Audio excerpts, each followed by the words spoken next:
Alright everybody, welcome back to the inner workings of Lantern 1. Today we're going to talk about moisture management. I have no idea how to pronounce this. Afloria, apparently. Afloria. This is a dehumidifier that's approximately 24 inches tall and a few inches wide. Works pretty well. This works off the same principle, and this has been going 2 or 3 days. I just left it on so I could show you. I emptied out more often than that. Show you the water level. So there's my hand. It's probably got, we'll dump it out here in a minute. It's got a simple plug on it. This is about $67 on Amazon. I have 2 of these. I have a small one that seasonal camper gave me. It's in my bathroom. I've had it for about a year. And this guy, if you can see inside, there are ribs. Basically, it's taking air in the front, moving it across the ribs and out, and it's kind of using the fan, it cools the metal. I can't remember what the process is called. If I find it, I will look it up. It's the same as the passive cooling coolers that do not have a compressor in them. It just has a fan, and it moves it across the plates.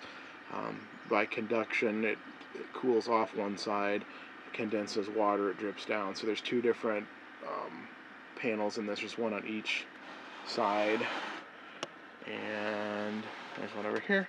So it does move air. You can hear there's a fan going. For this size of camper, that's about all the space I have to put something like that in. But with any RV, moisture management is always an issue. And right now the windows are open, but I have this on when I run the air conditioners to help take more moisture out of the air. It's summer, it's humid, and it does seem to make a big difference. Obviously, it's got a lot of water in it, so we'll go dump that out here in just a second.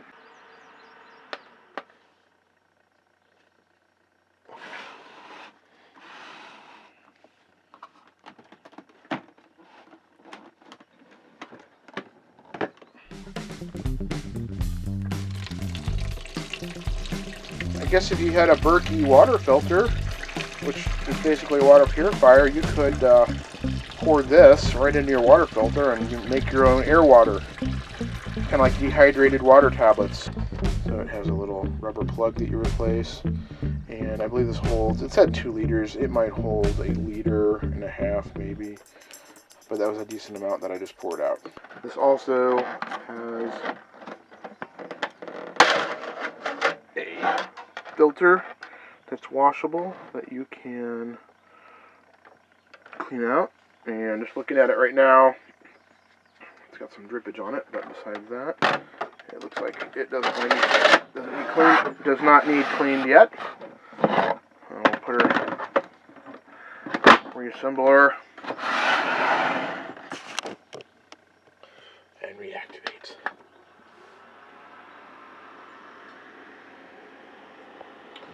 So overall, my impression has been pretty good. When you tilt it over, it does pour water out. That's fine. Yeah, works well. I think it's going to help with moisture management here in Lantern 1. Here's the second unit. It's an Ivation. These are available off of the Amazon. They're not super expensive. It's, I don't know, 12 inches high, 4 or 5 inches wide. Pulls air in through the top and bottom, very similar. It's got a little water in it. Pretty much the same as the other one. It's a smaller version, and it seems to work pretty well. I keep it in the bathroom, and it does seem to help dry towels out. Right now it's not sucking a whole lot of moisture out, but as the humidity increases, or if I put towels near it, it does take the moisture out of the air. Remember to do what you can where you are with what you have, and hopefully this will help improve your RV living a little bit, and just some tips on some things that I've used.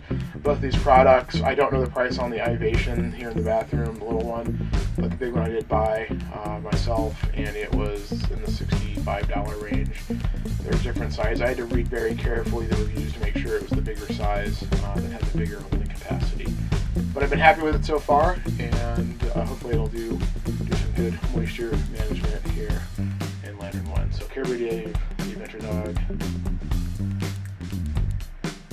your everyday powder.